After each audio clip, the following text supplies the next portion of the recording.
The mainstream press says there's a lot to love about Australia. And there is a lot to love if you love high taxes, a dramatic reduction in your personal freedoms, and yes, even now cooling housing prices. I've told you for years, whether you're Australian or from any other legacy brand country, you will likely have a better quality of life living in an Asian country that you never thought could be better. Today, I'm showing you actual data and telling you how my favorite places in Asia stack up to Australia. Speaking of Australia, they say the country has sunny skies, excellent food, and an abundance of beaches, even if it's also home to some of the world's deadliest creatures. And a lot of places in the world, including, if you're Australian, not so far away in many places in Asia. Oh, and minus the critters. I'm looking at a report from the Economist magazine. Their intelligence unit every year puts out a list of the most livable places in the world. We've talked about this for years. The number one winner is some very Western city where the authors are enamored by the quality of the subway system, and that's why it ranks very highly. But today I'm going to talk to successful people. You're the person who lives in Australia. You're paying a lot of money in taxes. It's harder than ever to run a business. Your freedoms are being taken away. You've seen that in recent years. And you're saying to yourself, why is this worth it? But someone in Australia tells you, hey, it doesn't get any better than this. Everyone's coming here after all, right? Well, no, because Nomad Capitalist helps a lot of our clients, including Australians, move to countries that are up and coming. The places that maybe you didn't think had a better lifestyle, but I'm going to dig through the Economist's data and show you how you can use this to actually find a place to go. So the Economist ranks cities on a 1 to 100 scale. Melbourne and Sydney are around a 96, 97. Elsewhere in Asia, Osaka, Tokyo, home to some of the greatest food in Asia, scored at a 96. Now, you're probably not going to move to Japan. The language barrier is an issue. The culture barrier for some people will be an issue. They're opening up immigration now, but historically it wasn't really open to immigration, and the taxes are really no better than what you'd deal with in Australia. But let's dig deeper. There are nice things in places all around Asia that if you have money, you can be perfectly safe, you can be perfectly happy, you can be more free, and yes, you're not only going to pay less in terms of cost of living, you're going to pay a heck of a lot less in taxes. I've tried to show you this with our Live Like a King series, where we take you to places all around the world that you might have looked down on before and showed you can be safe, you can have a great life. And so if you are a high earner, if you're a high net worth individual, do not fall for the trap. People say if you want to move and stop paying 40-some% taxes, just move to Somalia. Now, let's look at some of the underperformers within the Asian region. Least livable. Phnom Penh, Cambodia, they scored 54.7. Let's call it 55. So obviously substantially less than Melbourne, Sydney, Osaka, and most other city in the Asia and Australia region. I have investments in Phnom Penh, Cambodia. I've been going there for a dozen years. I like the place. I know a few people who are Westerners who live there, and they enjoy it. It takes a certain kind of person to live there and enjoy it. If I had to live there, I think I could. I would rather live in Kuala Lumpur, Malaysia, as I do, that has a few more creature comforts. But if I had to, I could live in Phnom Penh. But I get it. You don't want to move somewhere just because, hey, you have to. But what my point is, if that's the worst that Asia has to offer, I get why somebody coming in from scratch might be like, oh no, Cambodia. If I had to spend time there, it wouldn't be the worst thing in the world. The cities that rank even lower, like Dhaka and Karachi, yeah, I can understand people are not going to want to move there. But those are the bottom 5, basically. So if Phnom Penh is in the bottom 5, and you could live there, let's dig into the places that rank much more highly. We'll start with Singapore. They're still ranked above 90 on the list. So I told you Melbourne and Sydney, they're in the high 90s. Singapore is still in the 90s. Pretty negligible difference. What do you get in Singapore? Much more tax-friendly system. They have what's called a territorial tax system. There's always a little bit of nuance to this, which you have to evaluate. We help our clients figure that out at nomadcapitalist.com/apply. How do you move to a place like Singapore and get the maximum benefit? But Singapore is pretty much on par with those places. It's a lot cleaner in some cases than where you're coming from. It's more orderly, and you can potentially pay, in some cases, zero tax, particularly if you have capital gains, dividends, those kind of income sources, depending on where they're from. But even if you run a business, you can move your business out of Australia or out of the high-tax country you're living in now, move it to some neutral and tax-neutral third country, and then live in Singapore, and potentially your taxes could be pretty darn low. So you're getting basically the same quality of life for a much, much, much lower tax rate. Living? Sure, living in Singapore is expensive. Buying property there is very expensive. Renting property is expensive. Eating and day-to-day life, I would say, is probably cheaper than some of the big English-speaking countries. Here's the biggest problem. You're too late. Unless you have millions and millions and sometimes even many, many millions to invest, Singapore is probably not going to let you in. The time to get citizenship in Singapore is pretty much over. If you want to start a business there, then you can perhaps get an entrepreneurship residence permit, but then you are going to be paying their corporate tax. So Singapore is less accessible, and when people look at what's required, even some of our centimillionaire clients have said, you know what, let me put my money in Singapore, but I'm not going to live there. But that is an option at the top levels that compares very favorably to, let's say, a city in Australia. Between 80 and 90, which the Economist Intelligence Unit says is still basically the excellent level. From 80 to 100 is still kind of, it's in one level. Between 80 and 90, Taipei and Taichung in Taiwan. A lot of people may not want to go there for geopolitical reasons. I think it's a nice place to live. Probably not a place that most people are going to want to go. Same with Seoul, also scored very high. I like Taipei, I like Seoul, not places I would live. We have had some clients and guests who have lived there before, but it's not a common place we help people go. The more tax-friendly one on this list, between 80 and 90 points, is Hong Kong. Again, some people have a certain aversion to that. I have plenty of Western friends who live in Hong Kong, and they love it, and they feel perfectly comfortable there. And they have a pretty similar tax policy to what Singapore does. If your company's incorporated there, you're going to pay a very reasonable rate of tax on that business. And if that's the way you're immigrating there, you're going to have tax rates in the teens. But your interest, your capital gains, your dividends are all generally going to be tax-free.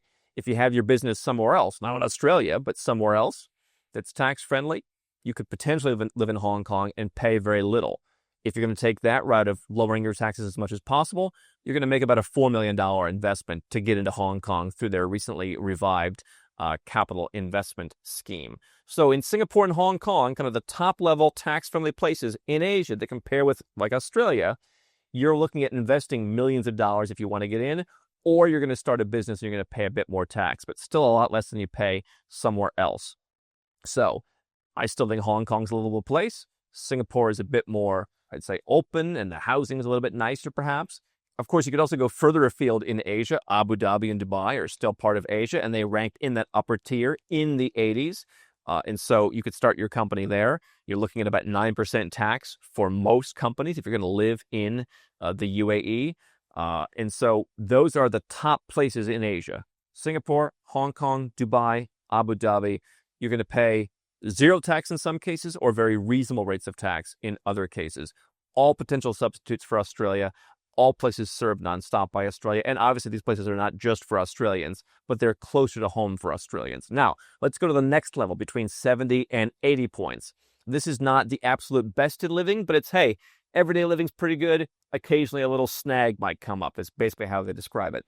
This is where you get places like Kuala Lumpur, followed very closely by Penang. You will see in the near future our Live Like a King episode where we're showing luxury living in Penang, Malaysia. A lot of Australians in particular, when we talk to them about Malaysia's tax friendliness for foreigners, have preferred to move to Penang because Australians often live by the sea. They want the sea. Kuala Lumpur is a drive to the sea, whereas Penang is on the sea. And so we've seen our Australian clients historically gravitate towards Penang. You will see that Live Like a King coming up. So I've been a fan of Malaysia. We host Nomad Capitalist Live, our 4-day annual event there. I have a home. I spend time there. Similar situation to Hong Kong and Singapore. You can set up your company in Labuan, Malaysia's tax haven. They've streamlined those rules. It's 3% tax. You can put your company somewhere else and pay no tax. And so theoretically, you can live very, very, very tax-friendly in Malaysia. The standard of living, sure, it is not quite Singapore. People don't dress up quite as much. It's a bit more casual. What I think you get, and what I think is important to a successful person, is you get a little bit high level of personal freedom. It's a bit more laissez-faire. It's a bit more relaxed. You go to Singapore, you can't sip your bottle of water on the subway, on the metro. You go to Malaysia, it is just a bit more, people are, they leave you be. And so if you're someone who wants a bit more of an organic lifestyle, you're going to get it there. And so, sure, Might one of the sidewalk tiles be, mismatched, or might there be some other little things? Sure. In a place like the Gulf in particular, and Singapore as well, it's pretty pristine. Malaysia is, half a level down from that. And yet, if you are a successful person, you're going to live in a nice neighborhood. You're going to perhaps buy a nice car. You can actually own property freehold, including the land in Malaysia, which is very rare in Asian countries. You can even own a house in Malaysia and have the land in your own name. And so for me, if I'm a wealthy person, I would like the extra increase in personal freedom, and I can pay to have the nice car. I can pay for the household staff more readily than I would in, let's say, Singapore. I can certainly pay to have a bigger house to put that household staff in and to be more comfortable. If you can afford, $1 million buys you a really, really, really nice apartment in a place like Kuala Lumpur. $500,000 probably buys you a really nice apartment in Kuala Lumpur, certainly in Penang as well. So I'm not talking to someone about, hey, what if you only make $2,000 a month? That's not who we're talking to at Nomad Capitalist. We work with 7 and 8 and 9-figure entrepreneurs and investors. For you, I think there's a strong case of being in that 70 to 80 point rather than the 80 to 90 or 90 to 100. Because 90 to 100, you're generally paying high taxes with the exception of Singapore. Singapore knows what they've got, and the time to move there was 12, 15 years ago, ideally. So if you want to put a lot of money into that, you can. If you just say, hey, listen, I don't know if this moving overseas thing is going to work, but let's try it. You could sell your house in Australia and you could buy a palace in a place like a Kuala Lumpur. And I don't think you're going to notice that much of a difference, other than a few things are just going to be a little rougher around the edges. But you can avoid a lot of that by, having the household staff, having the nice car, living in the nice building, having the pool, having all the stuff that covers that up. Now, eventually you go on the list and you get to places like, Bangalore, India, for example, where, okay, there's people who are rich there and they don't want to leave. I'm increasingly asking people that I talk to all over the world, would you move to the U.S.? And they're saying, no, we have so many opportunities here. You or I probably wouldn't fit in Bangalore. And so that's not where I'm recommending people go. But here's the bottom line. If you are trying to make money, maybe Australia, maybe the U.S. is the place for you. I think, most of my wealth at this point has been built outside of the United States where I'm from. So I think it can be done. I'm living proof of it. I did not make all my money in the U.S. and then leave with like a cackling, joker. I'm taking my money. I made most of it living outside of the United States. But if you already have money, if you built a business, whatever people think about that, you have the money and you can afford to live in these places that may not rank quite as highly, because here's why. You want to go where you are treated best. The Economist report is about where everybody is treated best. Most people don't make $1 million a year. Most people don't have $5 or $10 million or even $1 million, right? So they're trying to talk to the average person who has a job. And so the livability scores, by their own metrics, include things like public transportation. Now listen, I'm in Kuala Lumpur. I took the subway once recently. I kind of wanted to check it out. And by the way, it's cleaner than any subway I ever took in the United States or most European cities. That thing's a pretty well-oiled machine. But generally speaking, I live in a great neighborhood where I can walk to where I want to go, or I have get a big, beautiful luxury van that takes me there. I'm not taking public transit. So whatever score goes to public transit is irrelevant to me and probably to you. The methodology is stability. I certainly wouldn't live anywhere where there's no stability. I think certainly places are more stable if you have resources. But again, if you can come to a place like Malaysia, I was just at Prince Court Medical Center. 7 different people came up to me and said, hey, thanks for turning us on to this medical center. They're paying probably 10 cents the dollar. And I understand in Australia you have free health care, but they're paying 10 cents the dollar what you pay like in the United States. And by the way, for elective care, it's much, much, much cheaper as well. People are getting good quality health care there. And so, sure, it's not free in Malaysia. My health insurance, that's pretty all-encompassing, costs like $500 or $600 a year. I don't even bother using it because I just go and I self-pay and it's so affordable. So again, if you don't have any money left at the end of the month, I understand why living in Australia might be better because, hey, we take care of your health care. If you're paying hundreds of thousands or millions of dollars in taxes every year, yeah, you're not getting hundreds of thousands or millions of dollars in health care ever in your life, and certainly not most likely in 1 year. You could pay $500 for that health insurance policy. You can pay $300 for a checkup at Prince Court. the mechanics shift. And by the way, you've been paying that money for long enough. You've paid them potentially millions of dollars in taxes. When is it enough for what they've given you? You have the right to opt out. So stability, healthcare, culture, and the environment, that's up for grabs. And I would argue, by the way, you like museums, take a couple holidays a year. Take all the money you save, take holidays. You don't need to live in Paris to go to the Louvre. How often does the average Parisian go to the Louvre? Take a trip to Paris twice a year. Like, visit, don't live there. Education, get great education anywhere if you can afford it. And infrastructure. I drive between Kuala Lumpur and Penang sometimes. The roads are spectacular, better than a lot of roads in the United States. I don't know so much about Australia, but better than a lot of roads in the West. So the bottom line is Australia and these other legacy brand Western countries are ranked highly by publications like The Economist, which are very Western-centric, right? They'll throw in Japan, they'll throw in Singapore, but they're never really going to come and say, what's it like living in Kuala Lumpur? People who come to our event, Nomad Capitalist Live, they leave saying, I really didn't expect it to be like this. Some of our speakers, they're like, I kind of expect it to be a lot worse. But the guy from Mexico comes, he's like, Mexico is a relatively high-income country. You drive from the Mexico City airport into town, it's a little sketchy. He's right. You drive from the airport in Kuala Lumpur into our hotel, it's beautiful. People are like, I never expected it to look like this. And I think that people are making decisions to stay in places like Australia because they have these misconceptions. And they don't realize Kuala Lumpur, you're in the 70s. Yes, it is a small step down, but you will easily pay your way out of that. And you can create all the things The Economist says you're getting in Australia or any other legacy brand country. I mean, literally, Vienna lost points for not having enough sports teams.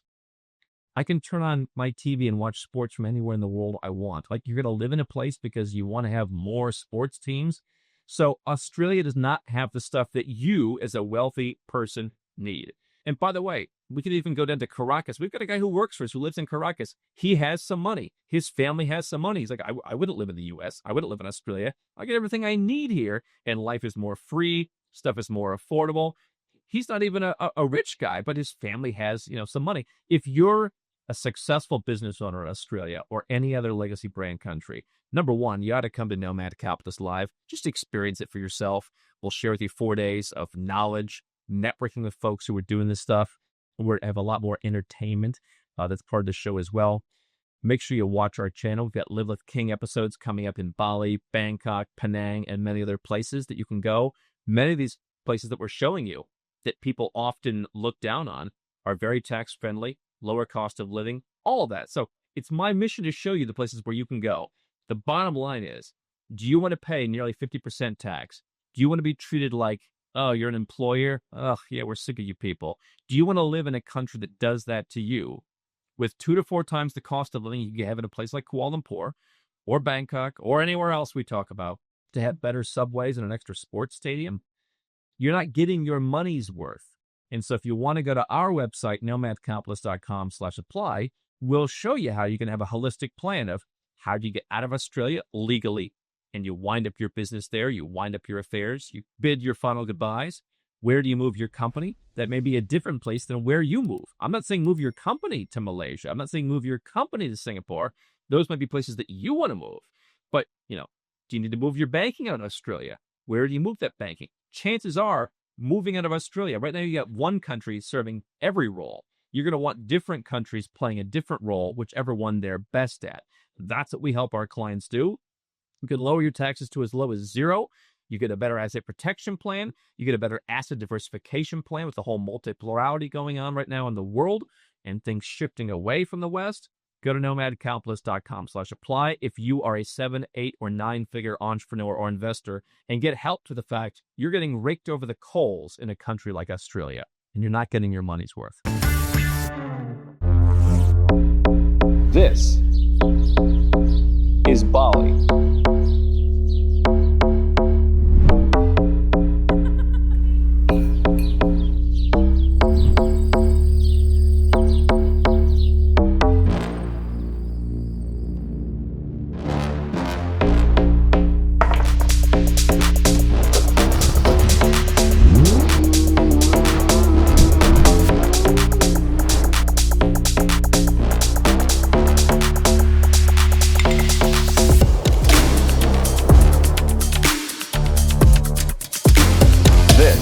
is how to live like a king.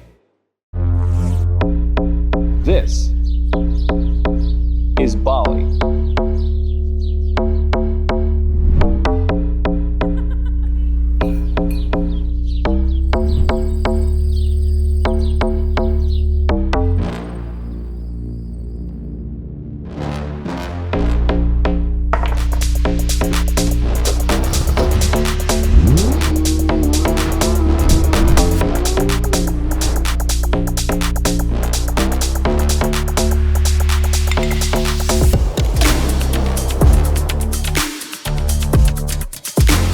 This is how to live like a king.